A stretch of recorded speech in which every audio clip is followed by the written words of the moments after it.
ini pasti ada hubungan satu dengan yang lain karena perkembangan zaman. Nah, nasib lagi baik saya ini. Nasib baik itu memang susah. Saya pas lagi baca begitu, saya dapat kiriman buku dari ada yang namanya Azhari El-Bahri. Azhari ini menuliskan buku yang diberi judul Kaful Awam Anil Khalqi fi Syariat Islam.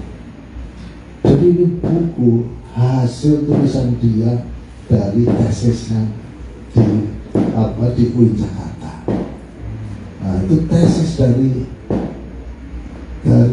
naskahnya Hadratus Syekh yang ditulis tahun 1912. Beliau menuliskan Kaful Awam Anil Khalqi fi Syariat Islam. Beliau mencegah orang Islam untuk masuk di dalam syariat Islam. Nah, ini kan jadi pertanyaan, kenapa beliau mencegah? Nah, itu kemudian hubungannya itu ada beliau tuliskan di Risalah Al-Sunnah wal Jamaah yang ditulis tahun 1950. Naskah yang Kaful Awam ini 1913 dikirimkan kepada gurunya Syekh Ahmad Khatib bin Naqawi. Nah, Syekh Ahmad Khatib menerima Kaful Awam, isinya itu kondisi Indonesia di zaman itu. Itu kemudian diterangkan di dalam Risalah Al-Sunnah wal Jamaah yang ditulis tahun 1921. Di situ disebutkan bahwa sejak tahun 1330 Hijriah, nah itu kurang lebih tahun 1912, banyak faham-faham baru masuk ke Indonesia, membawa pemikiran yang bertentangan, yang menjadikan umat Islam di Indonesia ini bingung.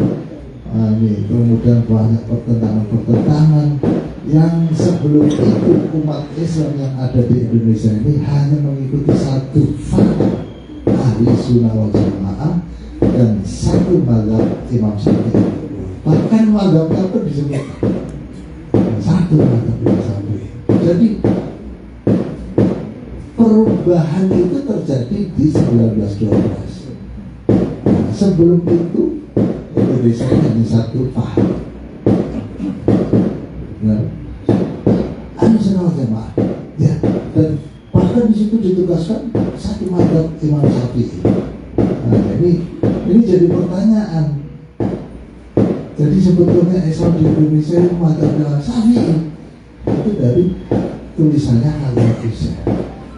Makanya kan ada yang menyampaikan Islam di Indonesia itu datang dari Gujarat. Saya periksa lagi Gujarat tahun-tahun itu Hanafi, tak mungkin murid Syafi'i. Jadi ini masih pertanyaan-pertanyaan dari mana Syafi'i. Nah, itu paling tidak ada satu petunjuk di Barus itu Sibolga. Itu ada makam putusan zaman itu. Makam itu ada satu nisan dituliskan di situ Syekh Mahmud wafat tahun 44 Hijriah. Nah, jadi satu komplek di atas bukit tinggi. Nah, tetapi kemudian di bawah itu ada komplek yang berbesar lagi. Ada di situ yang paling menonjol itu ada di nisannya itu dituliskan Syekh Rukunuddin wafat tahun 48 Hijriah dalam usia 102 tahun. Kalau ditarik, saya tarik lagi, saya bilang, tuh, lahirnya tahun 570 Masehi. Nah, sedangkan Kanjeng Rasul sendiri 571. Jadi ini kurun ini kurun sahabat. Itu sudah sampai di Barus, Sibolga. Nah, ini wallahu alam. Ada lagi utusan yang lain sampai ketemu di Sulawesi, ada utusan-utusan, tetapi itu Syekh Mahmud begitu dicari-cari file-filenya lagi, ketemu bin Abdurrahman, dan Abdurrahman ini ketemu makamnya ada di Wonosobo, bin Mu'ad bin Jabal. Nah, jadi ini luar biasa Indonesia. Nah, itu kemudian yang saya baca Hadratus Syekh menuliskan sejak zaman dulu Indonesia ini satu paham Ahlussunnah wal Jamaah dengan satu mazhab Imam Syafi'i. Nah, kemudian Indonesia ini karena ada perubahan sosial kemasyarakatan. Jadi karena Belanda itu pura-pura. Saya bisa ngomong pura-pura, jadi berbuat baik dengan politik etis. Politik etis itu September 1901. Jadi Belanda itu nanti orang Indonesia dibikinkan irigasi yang baik, dibikinkan irigasi supaya sawah-sawahnya baik, motornya menikmati orang Belanda juga. Nah, terus sekolah-sekolah itu nanti juga dibangun sekolahnya, tapi masyarakat Indonesia ketemunya di nol kecil, nol besar. Nah, itu politik etis. Tapi dari itu kemudian yang terjadi perubahan sosial kemasyarakatannya, di mana orang Indonesia itu bisa berorganisasi. Nah itu kemudian muncul Syarikat Dagang Islam, muncul budi ekonomi, muncul itu segala macam itu lah. Kemudian Syarikat Dagang Islam ini yang kemudian tahun 1912 di dalam kongresnya itu yang tadinya organisasi dagang, orang dagang pade. Nah itu kemudian dirubah. Nah dengan proses Rahmanullah masuk ke dalam dagang pimpinan di situ dan dirubah dari organisasi perdagangan menjadi organisasi pergerakan. Itulah yang kemudian menyerap umat Islam yang begitu banyak, karena pergerakan umat Islam merasa, ini tempat kita untuk berjuang. Umat Islam masuk semua di situ. Tetapi itu tadi, karena ada faham-faham baru masuk ke Indonesia itu, maka kemudian semua masuk di situ tapi berantem. Nah ini yang kemudian disikapi oleh Hadratus Syekh, beliau menentang ini pemimpinnya fasik sampai begitu.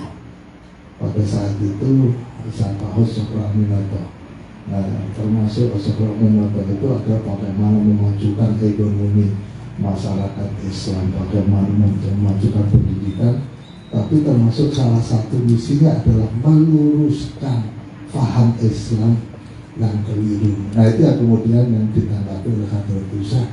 Ini orang tidak boleh melakukan itu karena dia bukan ulama, dia orang fasik. Itu sangat keras pada saat itu. Nah 1913. Nah itu yang kemudian Hadratus Syekh mengirimkan Kaful Awam ada Khatib Syarikat Islam kepada Syekh Ahmad Khatib Naqabawi. Syekh Ahmad Khatib membalas tahun 1915 dengan tulisan yang diberi judul Tanbihul Anam. Nah, Hadratus Syekh terima itu 1915, yang tadinya menentang syarikat Islam, kemudian beliau istislam. Nah, habis itu mulai mendekati perseorangan atau mulai berdiskusi, mulai banyak dialog. Nah, akhirnya bergabung, sering berdialog di syarikat Islam. Sementara Kiai Haji Ahmad Dahlan juga sudah menjadi penasihat agama syarikat Islam di tahun 1914. Jadi itu ceritanya umat Islam itu bagaimana di tahun-tahun itu banyaknya aliran-aliran baru itu, dan potensi perpecahan sangat luar biasa. Dan itu disatukan di dalam organisasi syarikat Islam itu. Nah, itu kemudian Hadratus Syekh melihat kemudian mempelajari apa yang diterima dari Syekh Ahmad Khatib Naqabawi itu. Istislam kemudian mendampingi pengurus syarikat Islam itu. Tapi kita saking banyaknya yang masuk di syarikat Islam itu, jadi dalamnya berantem. Itu kemudian diberlakukan membayar iuran, tambah uangnya banyak, tambah berantem. Jadi ceritanya syarikat Islam kayak gitu. Di tahun-tahun mulai 1915 terus 1917 itu sangat kritis. Dan itu betul. Tahun 1921 Syarikat Islam Semarang, cabang Semarang, itu Syarikat Islam Merah. Dan di akhirnya ada ketidakcocokan dengan sentral syarikat Islam, akhirnya memisahkan diri. Nah itu yang kemudian dilahirkan jadi PKI yang berikutnya kita. Nah itu Islam pecah 1921 itu. Nah, itu kemudian ditanggapi Khadratul Syekh dengan tulisannya Risalah Ahlussunnah wal Jamaah, menjelaskan Ahlussunnah wal Jamaah itu seperti ini dan lain sebagainya. Itu nanti panjang dengan bacalah di situ. Nah, terjadi perpecahan itu kemudian bikin kongres umat Islam di Cirebon. Kongres umat Islam itu intinya ada konsolidasi. Perpecahan itu dicoba untuk disatukan lagi, tapi tidak berhasil. Tahun 1922 Haji Agus Salim juga membuat lagi kongres umat Islam di Garut. Nah itu kemudian mencoba konsolidasi lagi, tapi tidak berhasil lagi. 1923 kongres di Madiun, Syarikat Islam malah berubah menjadi Partai Syarikat Islam. Nah begitu partai yang namanya Ahlussunnah wal Jamaah terpinggirkan, tidak terakomodasi lagi. 1923 Kiai Ahmad Dahlan wafat.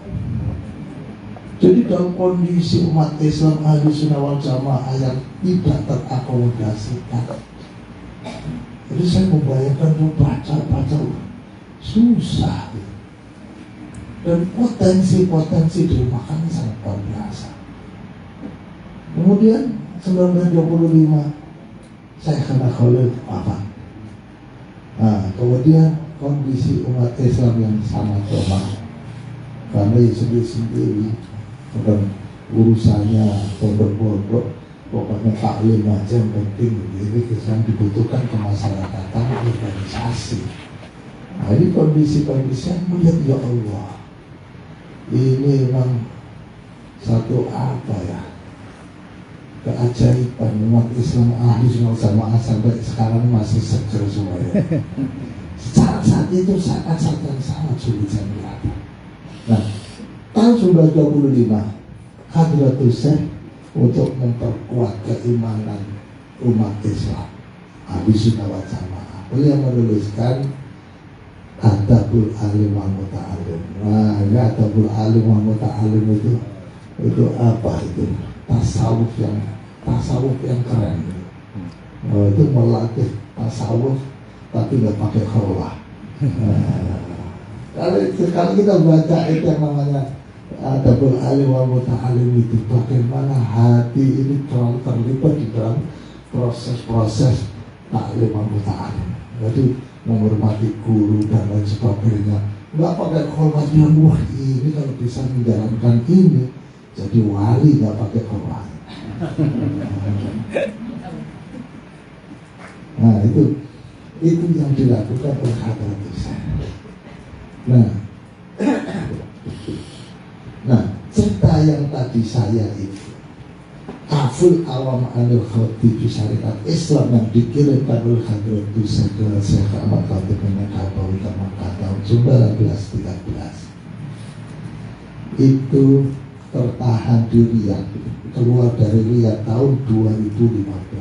Jadi 102 tahun kemudian itu muncul dari sana Kaful Awam, tulisan Khadratul Syekh masuk ke Indonesia tahun 2017. Kemudian ceritanya Ashari Al-Bahri ini 2019 saya bikin tesisnya bagus, kemudian saya bukukan, bukunya jadi, saya dikirimi, saya terima. Kaget saya, Allah, ini simpul daripada keruwetan sejarah Islam yang ada di Indonesia.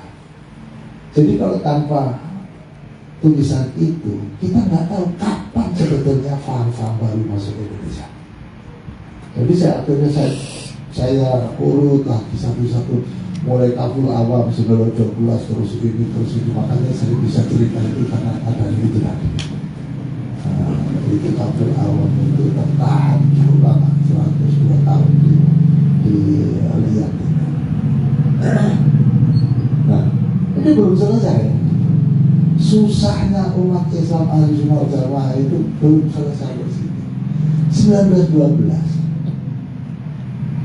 pemerintah Belanda yang sudah makin memperkuat pemerintahannya bikin ordonansi 1925, ordonansi yang akan ngatur perkawinan. Jadi ordonansi perkawinan yang satu lagi ordonansi mengenai guru liar. Jadi guru liar yang ngajar di serambi masjid, ngajar di langgar itu dianggap guru liar, akan ditertibkan oleh Belanda. Lu yang kena ya itu orang-orang kita semua, pondok-pondok pesantren. Itu 1925 itu tekanan yang luar biasa. Nah kemudian 1926 akhirnya Rihanto yang dilakukan oleh Khadirul Syekh mendapatkan jawaban di tahun 1925 itu dengan isyarat dari Syekh Nakholi untuk mendirikan organisasi. Nah itu yang saya perhatikan, Khadirul Syekh itu tidak mau mendirikan organisasi karena sudah banyak, itu nambah firqah lagi, maka beliau sangat menghindari menambah organisasi itu. Tetapi dalam kondisi tahun 1923 yang makin lemah itu akhirnya mendapat isyarat untuk mendirikan itu, dan kebetulan bersamaan dengan kejadian adanya pergantian kekuasaan di Jazirah Arab itu Ibnu Saud naik, maka kemudian NU lah didirikan. Organisasi harus didirikan yang asalnya itu untuk mengirim utusan ke Hijaz. Yang ngirim ini siapa? Harus ada mendedikasikan. Nah, didirikan organisasi apa namanya? Ya, dari rapat yang ada di HGO itu akhirnya diberi nama Nahdlatul Ulama. Jadi antara NU dengan orang-orang Ahlussunnah wal Jamaah ini nggak tahu mana yang lebih penting. Ini karena ulama-ulama Ahlussunnah wal Jamaah ini sejak dulu yang memang sudah berperan. Nanti kemudian pada 1926 itulah kemudian dapat wadah, diwadahi dengan Nahdlatul Ulama. Oh ini masih, Belanda masih terus neken mau memperlakukan ordonansi itu. Di samping ordonansi yang lain sudah jalan, tapi ordonansi mengenai perkawinan ini memang ditentang. Baik bagi orang kita, bagi Ahlussunnah wal Jamaah, undang-undang perkawinannya dari Belanda, di sini perwawinannya nggak jelas, itu bisa batal, maka sangat ditentang dan Belanda memaksakan. 1930 itu ada tulisan 1930 beliau mengundang semua organisasi. Di situ ada Muhammadiyah, ada Al-Irsyad, ada apa lagi banyak diundang ke Teguiran tanah. Beliau menuliskan Al-Mawaqid itu, wejangan-wejangan itu bagaimana jangan sampai terpecah-pecah. Nah itu mulai 1930 itulah kemudian ada cerita tutur biyen Mbah Hasim itu ngaji. Itu sing ngaji, sing melok ngaji ono Habaib juga, Wahabi juga, Syarikat Islam juga, Muhammadiyah juga, terus itu. Semua organisasi Islam itu ke ngaji karena takut kalau ordonansi perkawinan diberlakukan Belanda itu baru itu perkawinan umat Islam. Nah, karena mereka bagaimana menyikapi itu, itulah kemudian pertemuan di Teguiran itu. Nah, tahun 1934 wafatlah Rasulullah atau wafat 34, akhirnya di situ disepakati pengajian ini harus diperkuat, ini harus ada ikatan. Nah, ikatan akhirnya dibikinlah federasi akhirnya lahir Federasi Majelis Islam Ala Indonesia tahun 1937. Dan itu ada satu orang wartawan, penulis biografi tokoh-tokoh besar di Indonesia itu namanya Asad Shihab. Asad Shihab itu kalau ingin menuliskan biografinya Khadirul Syekh, dia itu ada di Teguiran itu mulai tahun 36. Tahun 36 sering di Teguiran itu terus sampai ke pada saat kemerdekaan. Nah, itu ceritanya kemerdekaan itu karena banyak memberitakan perjuangan umat Islam dikejar sama Belanda. Kalau dikejar Belanda lari ke Mekah. Akhirnya wafatnya di Libanon, dan ada ulama kita yang dari Libanon menemukan buku. Buku tulisannya As-Saksiyah. Nah, buku itu diberi judul Al-Alamah Hasyim Asy'ari Wadi'ul Abinati Istiqlal Indonesia. Itu As-Saksiyah kita meneruskan itu penetapan pertama kemerdekaan Indonesia tahun 36 dia ada di Tokyo.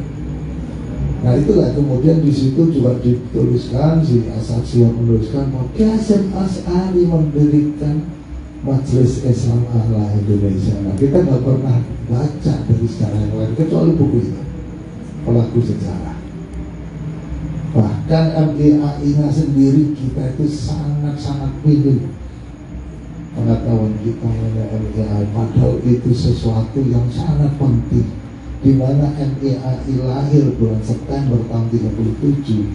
Awal itu menaungi 13 organisasi Islam.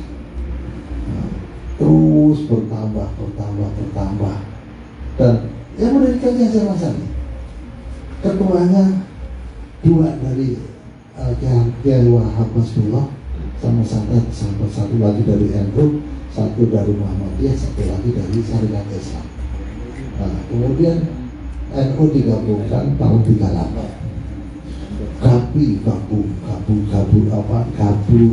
Gabungan Partai Indonesia. Gabungan Partai Indonesia, di situ ada partai-partai Kristen dan lain sebagainya ikut gabung. Jadi akhirnya bukan Islam aja, semuanya gabung di situ. Tahun 39 PAI, Persatuan Arab Indonesia, gabung juga di situ. Jadi pernah Indonesia itu menyatu, terbangun persatuan di Indonesia, dan itu atas inisiatif ulama-ulama pesantren, inisiatif dari ahli sunnah wal jamaah, itu semuanya gabung. Dan itu kalau kita kembali lagi, saya cari ini, kemudian perjalanan selanjutnya Jepang masuk tahun 41-42, tahun 43, karena ada yang menggunakan nama MIAI untuk minta fasilitas sama Jepang, marah Jepang. Akhirnya katanya Jepang bubar, MIAI ini minta fasilitas ini. Hasyim Asy'ari dipanggil, bikin organisasi baru penggantinya. Nah itu kemudian beliau mendirikan Masyumi tahun 43, di mana 43 itu terjadi negosiasi antara Masyumi ini dengan Jepang. Jepang ingin dukungan pasukan dari rakyat Indonesia. Nah akhirnya disanggupi oleh Masyumi, Kiai Wahid Hasyim yang negosiasi. Kita akan dukung pasukan dari Indonesia asal ada syarat, dua syarat. Satu syarat, ini tidak boleh dikirim ke luar negeri. Yang kedua, harus diajari kemiliteran. Nah itu yang kemudian dibikin tempat pelatihannya itu di Cikarang. Nah, itu sana ada, terus kemudian pondok-pondok pesantren semuanya ada pelatihan, makanya kemudian muncullah yang namanya pasukan Hizbullah, pasukan Sabilullah. Dan itu yang sebetulnya pasukan itulah yang kemudian mempertahankan kemerdekaan Indonesia di Surabaya itu. Dan tahun 45, 17 Agustus tahun 1945, proklamasi kemerdekaan Indonesia. Saya teliti lagi, dari mana ceritanya ini? Perjuangan nggak ada, perjuangan apalagi bersenjata nggak ada untuk menjelang kemerdekaan itu. Nggak ada cerita apapun, apalagi TNI, tentara, belum ada. Kita yang punya pasukan Hizbullah Sabilullah. Saya cari lagi, dari mana kemerdekaan itu? Akhirnya saya tarik mundur lagi, saya baca Qanun Asasi NU tujuan utamanya bagaimana membangun ukhuwah. Itu terbangun di tahun 37, 38, 40 tahun 1940 karena orang-orang ini sudah semangatnya menurun, maka di dalam Kongres Umat Islam itu diambil alih ketua Dewan Juronya Hasyim Asy'ari, ketua umumnya Kiai Wahid Hasyim. Nah, itu mulai persiapan. Dan tahun 40 itu NU sudah menyatakan kalau merdeka, nah ini karena memang Belanda udah nggak bisa mencegah lagi, udah kemerdekaan nggak bisa ditahan lagi. Kalau merdeka nanti presidennya itu Soekarno, itu tahun 40 sudah disampaikan. Bahkan kalau kita cari lagi dokumen-dokumen yang lain, Pak Karno itu sudah disampaikan, ada hasil dari Istiqomah tahun 1931. Jadi umat Islam ini sudah paham semuanya, nanti merdeka presidennya Pak Karno. Zaman itu namanya Busna. Itu termasuk ini foto itu, lukisan itu dari foto yang sedang menghadapi Jepang dalam rangka persiapan kemerdekaan. Beliau diminta jadi presiden, yang dulu beliau sampaikan tidak, nanti presidennya Busna itu, Pak Karno itu. Nah itu, makanya kemudian saya cari-cari sebabnya bagaimana proses Indonesia tahu-tahu bisa proklamasi kemerdekaan. Sedangkan sebelum itu Belanda itu tahun 1930 menyatakan mereka sudah mempunyai semua aturan bernegara, ordonansi semuanya sudah udah lengkap semuanya. Jadi mereka mengklaim bahwa mereka lah pemerintah yang sah Indonesia. Tetapi tahu-tahu Indonesia, walaupun kemudian Jepang kalah sama Belanda, sama Inggris, menurut aturan-aturan apa itu? Aturan-aturan mereka bahwa pemenang perang itulah yang akan mengambil alih penjajahan itu. Makanya mestinya itu diambil alih sama Inggris diberikan lagi sama Belanda. Tapi nggak mau. Yang namanya ulama-ulama terutama Katolik dosen nggak bisa, itu penjajah harus keluar. Jadi bedanya itu nanti Belanda itu akan tetap memerdekakan Indonesia, tetapi janjinya Indonesia persemakmuran. Jadi kayak Malaysia. Nah, ulama-ulama tidak mau. Ini dolim zamannya.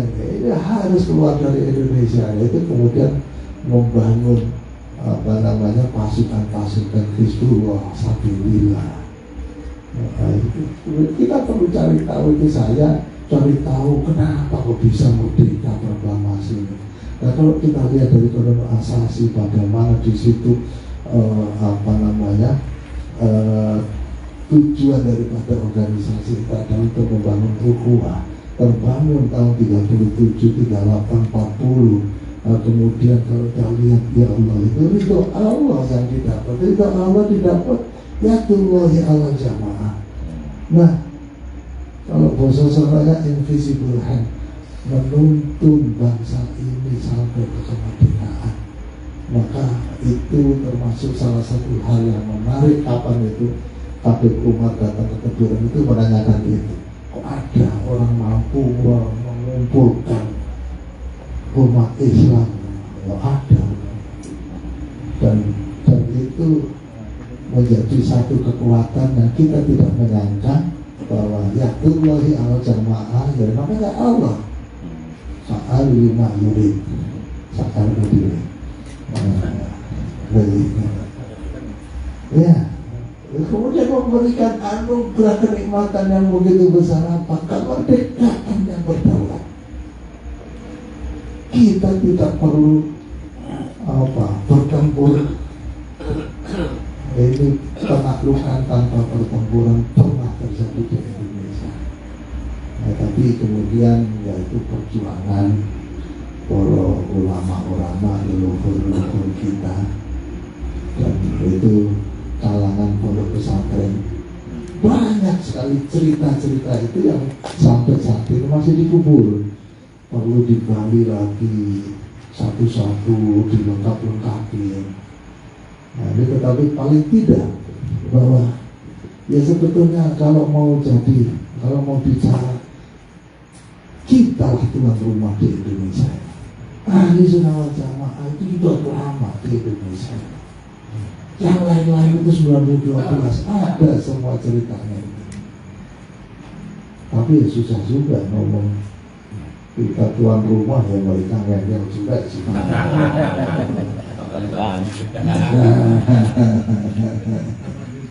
Iya.